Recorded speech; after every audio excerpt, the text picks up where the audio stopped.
இந்த செய்தியை உங்களுக்காக வழங்குவது யூரோ குரூப் மலேசியா.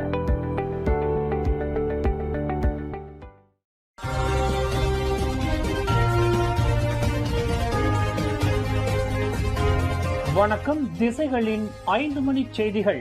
மக்களுக்கான இன்ப அதிர்ச்சி செய்தி பிரதமர் அறிவிக்கவிருக்கிறார்.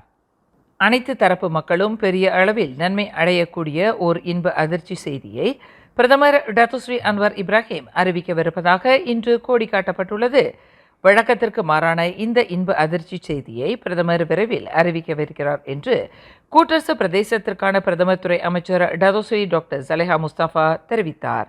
பிரதமரின் அந்த அறிவிப்புக்காக மக்கள் சற்று பொறுமை காக்கும்படி அமைச்சர் கேட்டுக்கொண்டார்.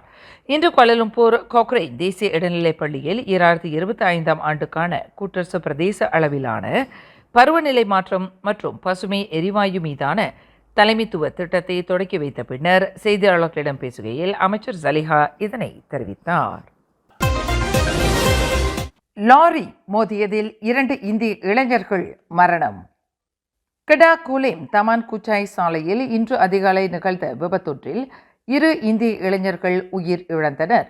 அதிகாலை 1:30 மணியளவில் மோட்டார் சைக்கிளில் சென்று கொண்டிருந்த அவ்விரு இந்திய இளைஞர்களையும் கோழிகளை ஏற்றிச் சென்ற லாரி மோதியதாக தெரிவிக்கப்பட்டது. இதில் 16 வயது ஜீவன் ரமேஷ் மற்றும் 17 வயது சர்வீண்டர் செட்டி சுப்பிரமணியம் ஆகியோர் உயிரிழந்ததாக போலீசார் அடையாளம் கூறினர்.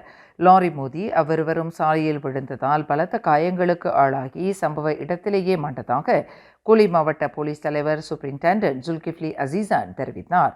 அவ்விரு இளைஞர்களும் பயபசார் தமான் குச்சாய் சாலையிலிருந்து தமான் சாவி வீடமைப்பு பகுதிக்கு மோட்டார் சைக்கிளில் சென்று கொண்டிருந்த போது இந்த விபத்து நிகழ்ந்தது.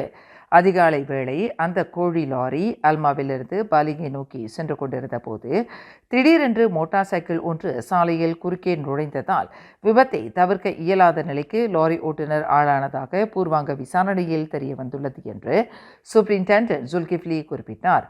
வயது குறைந்த 2 இளைஞர்களுக்கும் வாகனம் ஓட்டும் உரிமம் இல்லை. அவர்களில் ஒருவர் இடைநிலைப் பள்ளி மாணவன் என்பது தெரிய வந்துள்ளது. இந்த விபத்து குறித்து 1987ஆம் ஆண்டு போக்குவரத்து சட்டத்தின் கீழ் விசாரணை செய்யப்பட்டு வருவதாக அவர் மேலும் கூறினார்.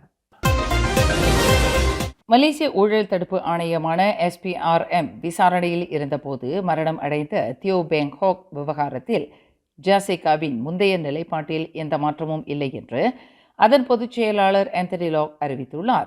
அதேவேளையில் தியோ பெங் ஹாக்கின் குடும்பத்தினரின் நலனை பாதுகாப்பதில் ஜாசிகா தொடர்ந்து உறுதிப்பாடு கொண்டிருப்பதாக ஆந்தனி லாக் குறிப்பிட்டார். தியோ பெங் ஹாக் மரணம் அடைந்து 16 ஆண்டுகள் ஆகின்றன. இந்த 16 ஆண்டுகளில் ஜாசிகா எதிர்க்கட்சியாக இருந்தாலும் சரி, ஆளும் கூட்டணி அரசாங்கத்தில் இருந்தாலும் சரி, சட்ட கொள்கைகளின் அடிப்படையில் தியோ பெங் ஹாக் வழக்கில் உண்மையிலேயே என்ன நடந்தது என்பதை ஆராய்வதில் கட்சி ஒருபோதும் பின்வாங்கியது கிடையாது என்று ஆந்தனி லாக் தெரிவித்தார். தியோ பெங் ஹாக் வழக்கில் எந்த நேரத்திலும் அல்லது குறிப்பிடத்தக்க புதிய ஆதாரங்கள் கிடைக்குமானால் இவ்வழக்கை தொடர்வதற்கு அவரின் குடும்பத்தினருக்கு தேவையான சட்ட உதவிகளை வழங்கி ஜாசிகா பக்க பலமாக இருக்கும் என்பதில் தாங்கள் உறுதியாக இருந்து வருவதாக ஆந்தனி லாக் குறிப்பிட்டார். தியோ பெங் ஹாக் மரணம் தொடர்பிலான விசாரணை இன்னும் முழுமையடையாததாலும் இதுவரை கிடைக்கப்பெற்ற முடிவுகள் தியோ பெங் ஹாக்கின் குடும்பத்தினரின் எதிர்பார்ப்புகளை இன்னும் நிறைவு செய்யாததாலும் ஈடு செய்ய முடியாத அந்த இழப்புக்கு ஜாசிகா தனது ஆழ்ந்த இரங்கலை தெரிவித்துக் கொள்கிறது. அதேவேளையில் அவரின் குடும்பத்தினருக்கு உரிய மரியாதையை சிரம் தாழ்த்தி தெரிவித்துக் கொள்கிறது என்று கோலாலம்பூரில் உள்ள ஜாசிகா தலைமையகத்தில் இன்று நடைபெற்ற செய்தியாளர்கள் கூட்டத்தில் போக்குவரத்து அமைச்சருமான ஆந்தனி லாக் தெரிவித்துக் கொண்டார். இந்த செய்தியாளர்கள் கூட்டத்தில் ஜாசிகா உதவி தலைவர் தியோ நீச்சிங் மற்றும் கட்சியின் இதர பொறுப்பாளர்கள் கலந்து கொண்டனர். தியோ பெங் ஹாக்கின் மரணம் தொடர்பில் ஆக கடைசியாக நடந்த விசாரணையில் SPRM சட்டத்தின் கீழ் எந்தவொரு தனிநபரும் குற்றம் இழைத்ததற்கான போதுமான ஆதாரங்கள் இல்லை என்று தெரிவிக்கப்பட்டுள்ளது.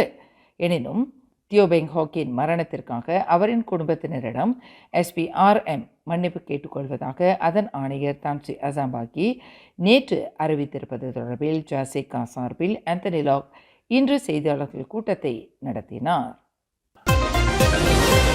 30,000 ரிங்கிட் இழப்பீடு ஏற்படும் அளவிற்கு நம்பிக்கை மோசடி செய்ததாக வாகனங்களை வாங்கி விற்கும் நிறுவனத்தின் முன்னாள் நிர்வாகி பெண் ஒருவர் நகரி சிம்பிலான் குவாலபிலா செஷன்ஸ் நீதிமன்றத்தில் இன்று குற்றம் சாட்டப்பட்டார்.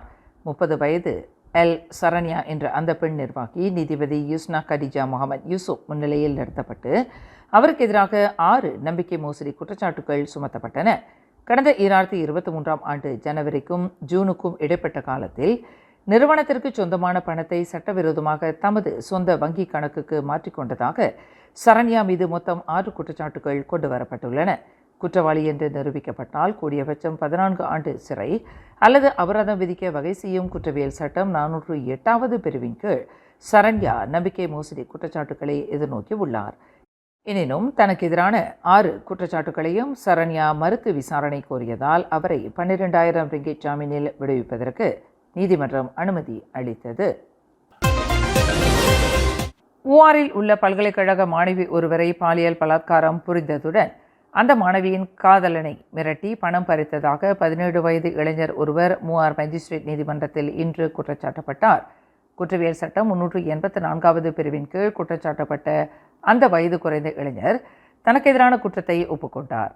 சம்பந்தப்பட்ட மாணவியை கூட்டாகச் சேர்ந்து பாலியல் பலாத்காரம் புரிந்ததாக குற்றச்சாட்டப்பட்ட அந்த 17 வயது இளைஞரின் நண்பரான 19 வயது அலிஃப் ஹக்கீம் ஹமீத் என்பவருக்கும் எதிராக அதே தன்மையில் 2 குற்றச்சாட்டுகள் கொண்டுவரப்பட்டன. எனினும் அந்த 2 குற்றச்சாட்டுகளையும் அந்த நபர் மறுத்து விசாரணை கோரியுள்ளார். கடந்த ஜூலை 7ஆம் தேதி மூவாரில் உள்ள ஒரு செம்பனை தோட்டத்தில் அவ்வருவரும் இக்குற்றங்களையும் புரிந்ததாக குற்றச்சாட்டில் தெரிவிக்கப்பட்டது. தூக்கு தண்டனை விதிக்க வகை செய்யும் அபாயகர போதைப்பொருள் சட்டத்தின் கீழ் போதைப்பொருள் கடத்தல் குற்றச்சாட்டை எதிர்நோக்கியிருந்த ஒரு காதல் ஜோடியினர் இன்று அந்த தண்டனையிலிருந்து உயிர் தப்பினர். 1952ஆம் ஆண்டு அபாயகர போதைப்பொருள் சட்டத்தின் கீழ் தடுத்து வைக்கப்பட்டிருந்த அந்த தம்பதியருக்கு எதிரான குற்றச்சாட்டை நிரூபிப்பதில் ப்ராசிக்யூஷன் தரப்பு தோல்வி கண்டுள்ளதாக கோலாலம்பூர் உயர் நீதிமன்ற நீதிபதி கே முனியாண்டி தமது தீர்ப்பில் தெரிவித்தார். தன் கஹ்சூன் மற்றும் அவரின் காதலி பாத்தாராத்தீடா பெச்சாரானோன் ஆகிய இருவரும் கடந்த 2021ஆம் ஆண்டு நவம்பர் 9ஆம் தேதி கோலாலம்பூரில் உள்ள ஓர் ஆடம்பர அடுக்குமாடி வீட்டில் மிகப்பெரிய அளவில் போதைப்பொருளை கடத்தியதாக குற்றச்சாட்டப்பட்டிருந்தனர். இவ்வழக்கில் அந்த காதல் ஜோடியினருக்கு எதிராக வழக்கை நிரூபிப்பதில் ப்ராசிக்யூஷன் தரப்பு வலுவான ஆதாரங்களின்றி மிக பலவீனமாக இருப்பதாக நீதிபதி முனியாண்டி தமது தீர்ப்பில் சுட்டிக்காட்டினார். மேலும் செய்திகளை தெரிந்து கொள்ள கீழே இருக்கும் பெல் பட்டனை அழுத்துங்கள். உங்கள் மகிழ்ச்சியை வெளிப்படுத்த லைக் மற்றும் ஷேர் செய்யுங்கள். தொடர்ந்து திசைகளோடு இணைந்திருக்க சப்ஸ்கிரைப் செய்யுங்கள்.